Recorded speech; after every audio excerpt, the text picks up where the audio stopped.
लाडकी बहीण योजना पैसे कधी मिळतील, कुणाला मिळतील? नमस्कार मित्रांनो, आपण पाहत आहात 31 इंडिया न्यूज। आज आपण बोलणार आहोत लाडकी बहीण योजनेचे पैसे कधी मिळणार आहेत आणि कुणाला नक्की मिळणार आहेत याबद्दल सोप्या शब्दात। हा व्हिडिओ शेवटपर्यंत पहा, कारण शेवटी एक महत्त्वाची माहिती आहे। ही माहित नसेल तर तुमचे पैसे अडकू शकतात। पैसे कधी मिळतील? मित्रांनो, सरकारी माहितीनुसार लाडकी बहीण योजनेचे 1500 रुपये महिन्याच्या शेवटच्या आठवड्यात म्हणजेच 35 ते 63 तारखेच्या दरम्यान थेट बँक खात्यात जमा होण्याची शक्यता आहे।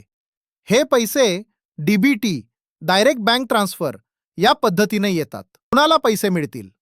खालील अटी पूर्ण असतील तर तुम्हाला पैसे मिळण्याची शक्यता जास्त आहे।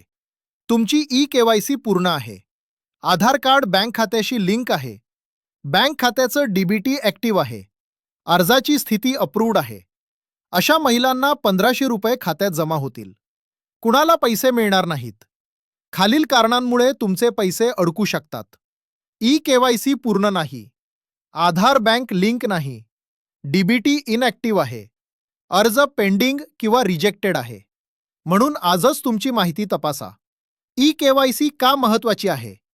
सरकार प्रत्येक योजनेसाठी ई-केवायसी सक्तीची करत आहे। जर ई-केवायसी नसेल तर सरकार पैसे थांबवते। म्हणूनच ई-केवायसी नसेल इका पैसे थांबू शकतात। पैसे आले की कसं कळेल? मोबाईलवर SMS येतो। बँक पासबुक अपडेट करा, मोबाईल बँकिंग ॲप तपासा। रुपये 1500 जमा झाले असतील तर खात्यात दिसतील।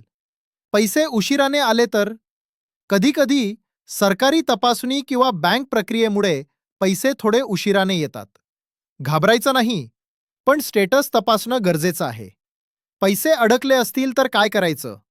1. ई-केवायसी त्वरित पूर्ण करा। 2. आधार बँक लिंक तपासा। 3. डीबीटी ॲक्टिव्ह करून घ्या। 4. CSC सेंटरवर माहिती अपडेट करा। बऱ्याच वेळा पुढच्या किस्तेसोबत पैसे मिळतात। थोडक्यात, पैसे कधी? 35 ते 30 तारखेला रक्कम 1500 रुपये। कुणाला? ई-केवायसी प्लस डीबीटी ॲक्टिव्ह असणाऱ्यांना। ई-केवायसी नसेल, पैसे थांबू शकतात। शेवटचं आवाहन, हा व्हिडिओ उपयुक्त वाटला असेल तर इतर महिलांपर्यंत नक्की शेअर करा आणि अशाच अपडेट्ससाठी 91 इंडिया न्यूज चॅनलला सबस्क्राईब करा। धन्यवाद। पुन्हा भेटू पुढच्या अपडेटमध्ये।